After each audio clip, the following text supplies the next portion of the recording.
도널드 트럼프 미국 대통령이 이 중국을 고립시키기 위해서 이 러시아하고의 관계를 급속히 밀착하는 것에 대해서 과연 그런 미국의 구상이 성공할 것인지, 특히 미국과 러시아의 관계를 해빙함으로써 중국과 러시아 간의 이 동맹급 관계를 흔들 수 있을지 관심이 집중되고 있습니다. 화이트타임스가 이 문제를 파헤쳐봤습니다. 지금 시작합니다. 미국의 소리 VOA는 현지 시간으로 9일 도널드 트럼프 미국 대통령은 러시아 우크라이나 전쟁을 가능한 한 빨리 끝내고 싶어하며 전쟁이 시작된 이후에 미국과 러시아 사이의 교착 상태를 완화하기 위해 러시아와 직접 접촉을 모색하고 있다면서 트럼프의 접근 방식에 대해 일부 전문가들은 미국의 역 닉슨, 그리고 리버스 닉슨 정책으로 불려지고 있다라고 보도했습니다.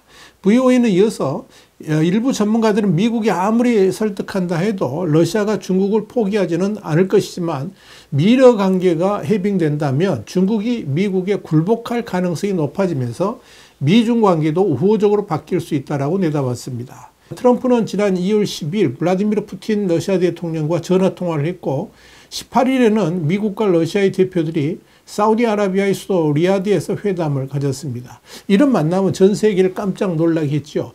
이런 미국의 접근 방식을 외교 전문가들은 역 닉슨, 그러니까 리버스 닉슨이라고 해석을 했는데, 이는 미국이 중국을 고립시키기 위해서 모스크바하고의 관계를 개선함으로써 중국과 러시아 동맹을 약화시키려는 전략이다, 이렇게 설명할 수 있을 겁니다. 이는 냉전 당시에 미국의 리처드 닉슨 대통령이 중국과의 관계를 개선하기 위해서 베이징을 방문했을 때와 정반대되는 현상입니다. 닉슨은 중국을 이용해 가지고 소련을 견제함으로써 소련과 중국의 관계가 악화되도록 유도를 했고, 결국 미국을 미소중 삼각관계에서 사실상 지배적 위치에 앉을 수 있게 했죠. 그리고 동시에 소련의 세계적 영향력을 약화시켰습니다. 그렇다면 트럼프의 역 닉슨 전략은 과연 성공할 수 있을까요? 여기에 대해서는 의견이 분분합니다. 월저널은 지난 3월 6일 중국 고위 관리들과 친분 있는 소식통을 인용해서 중국 최고 지도부가 트럼프의 미국과 러시아의 푸틴과의 적극적인 관계 개선이 부분적으로 모스크바와 베이징 간의 균열을 만드는 계기가 될 수 있다고 믿고 있다, 그러면서 그 결과로 중국의 수출이 억제되고 핵심 기술에 대한 접근이 제한되는 등 냉전 당시 소련과 유사한 고립을 겪게 될 것을 우려하고 있다고 보도했습니다.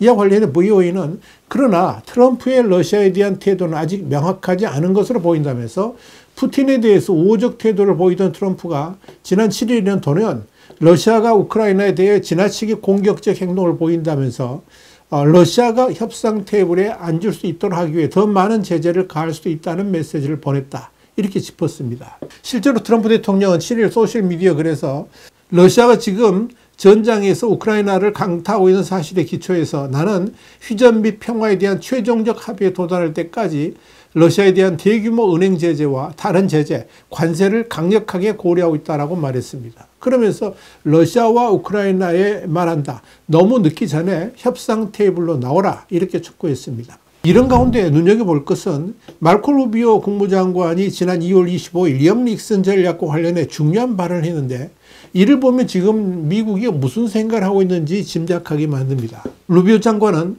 트럼프의 우크라이나 전쟁 종식 노력이 닉슨 전 대통령이 소련을 견제하기 위해 베이징에 간 것과 유사하냐는 질문을 받고, 미국은 러시아가 중국과 무제한의 파트너가 되는 것을 결코 허용하지 않을 것이라면서 미국이 러시아와의 관계를 단절하고 러시아가 중국과 동맹급의 파트너가 이어진다면 러시아는 사실상 미국과의 관계 회복은 영원히 불가능할 수 있다고 짚었습니다. 루비오는 그 이후로 만약 중러 관계가 동맹급 수준으로 진전한다면 러시아는 완전히 중국의 사실상 예속된 관계로 발전할 가능성이 많기 때문이라면서, 이렇게 중국과 러시아가 완전히 밀착된 관계가 된다면 이런 상태는 유럽 국가들은 물론이고 아시아에도 부정적 영향을 미치게 될 것이다, 이렇게 설명했습니다. 루비오는 이어서 미국에게 가장 좋은 관계는 모두와 좋은 관계를 유지하는 것이라면서 러시아와는 의견 대립적 요소가 분명히 있긴 하지만 그럼에도 양국 간의 관계를 파국으로 끌고 가서는 안 된다라고 말했습니다. 군사적 강국이니까 당연히 적대적 관계로 몰고 가서는 안 된다는 겁니다. 그렇다면 여기서 의문이 생기는 것은 미국과 러시아와의 관계가 개선된다면 중국과 러시아의 관계가 흔들릴 수 있느냐? 여기에 대한 겁니다. VOA는 이와 관련해서 중국과 러시아는 한계가 없는 파트너라고 주장하고 있는데 사실 제재로 인해 유럽에서 차단된 러시아의 석유와 가스를 중국에 싼 가격으로 수출하고 있으며 중국은 러시아의 군사장비와 기술을 수출하면서 푸틴이 우크라이나에 대한 공세를 펼칠 수 있도록 돕고 있다고 짚었습니다. VOA는 이런 측면에서 많은 전문가들은 현재의 미국, 중국, 러시아 관계가 냉전 시대와는 다르다고 생각한다면서 트럼프의 미국, 러시아 관계 개선은 닉슨의 중국과의 외교 관계 수립만큼 3자 관계의 재편에 큰 영향을 미치지 않을 수도 있지만 미국 러시아 관계 해빙은 중국 러시아 동맹의 결속력에 확실히 도전이 될 것이다. 이렇게 진단했습니다.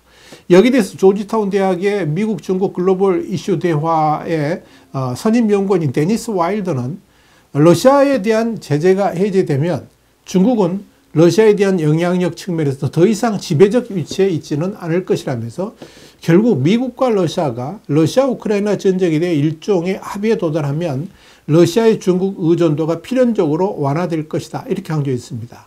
그는 이어서 미국의 제재가 해제된다면 러시아가 유럽과 다른 지역에 에너지를 판매할 수 있게 되면서 중국에 대한 의존도는 줄어들 수밖에 없을 것이고 동시에 러시아는 미국, 유럽들과 무역을 할 수 있을 것이다. 이렇게 내다봤습니다. 그러니 당연히 중국은 러시아에 대한 지배적 파워를 잃게 될 것이다. 이렇게 본 겁니다.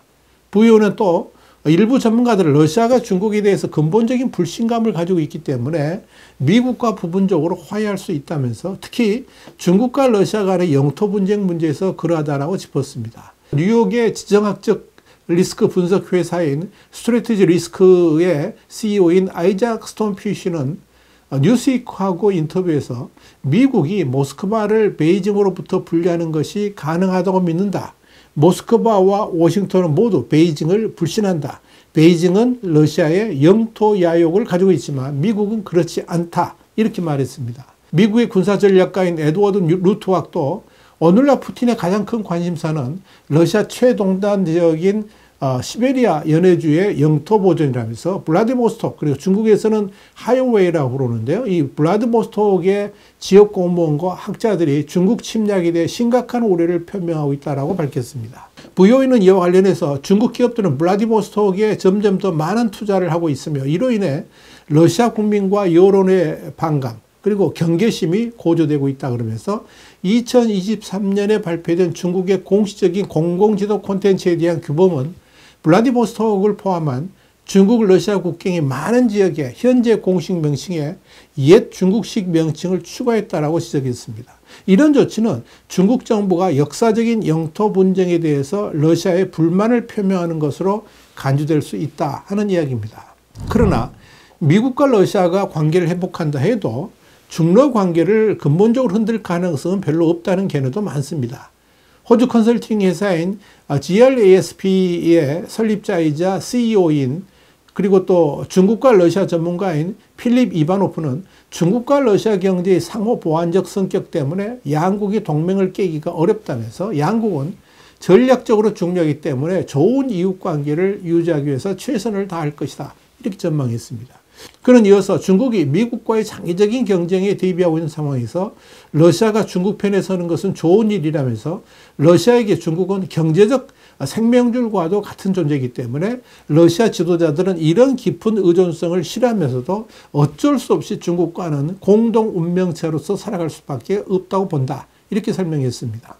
그는 이어서 미국과 러시아의 관계가 개선되더라도 러시아의 중국에 대한 경제적 의존도는 크게 변하지 않을 것이라면서 미국 제재가 해제되더라도 EU 제재는 그대로 유지될 가능성이 높다는 점을 감안해야 된다. 이렇게 짚었습니다. 프리스턴 대학의 은퇴한 교수이자 중국 러시아 학자인 길버트 로스먼도 러시아가 이런 경제적 의존성을 강조함으로써 미국에 더 많은 혜택을 요구할 수 있을 것이라면서 러시아가 현재 중국에 극도로 의존하고 있기 때문에 러시아와 중국의 관계가 강해질수록 미국은 양국 사이에 균열을 만들려 하겠지만 현재로서는 중국과 러시아 사이에 틈을 만들려는 미국의 전략은 보이지 않는다라고 분석했습니다. 우리 신문도 이 러시아가 미국의 설득에 넘어가서 중국과 거리 두기를 할 가능성 상당히 낮아 보인다라고 판단합니다. 특히 우크라이나와 러시아 전쟁 문제로 그 후과를 온몸으로 겪고 있는 유럽에서 미국이 아무리 러시아하고의 관계를 개선한다 해도 유럽도 미국에 따라서 덩달아 마음문을 열 것이라고 저는 그렇게 생각하지 않습니다. 특히 유럽연합이 러시아의 마음을 열려면 러시아가 우크라이나와의 전쟁 와중에 획득했던 모든 영토를 반환한다든지 이런 획기적인 조치가 없다면 결코 유럽연합이 러시아의 푸틴을 이용하지는 않을 겁니다. 그렇다면 트럼프 대통령이 아무리 미러 관계를 회복한다 해도 유럽연합이 협조가 없다면 중국 소외라는 그 목표는 달성하지 못할 가능성이 높습니다. 그런데 미국은 지금 유럽연합과도 날을 세우고 있죠. 이런 상황에서 과연 역니슨 전략이 통할 수 있을까요? 글쎄요. 저는 그렇게 결코 쉽지 않을 것이다. 그렇게 판단합니다. 화이트하우스 국제정세 분석의 주부이었습니다. 감사합니다.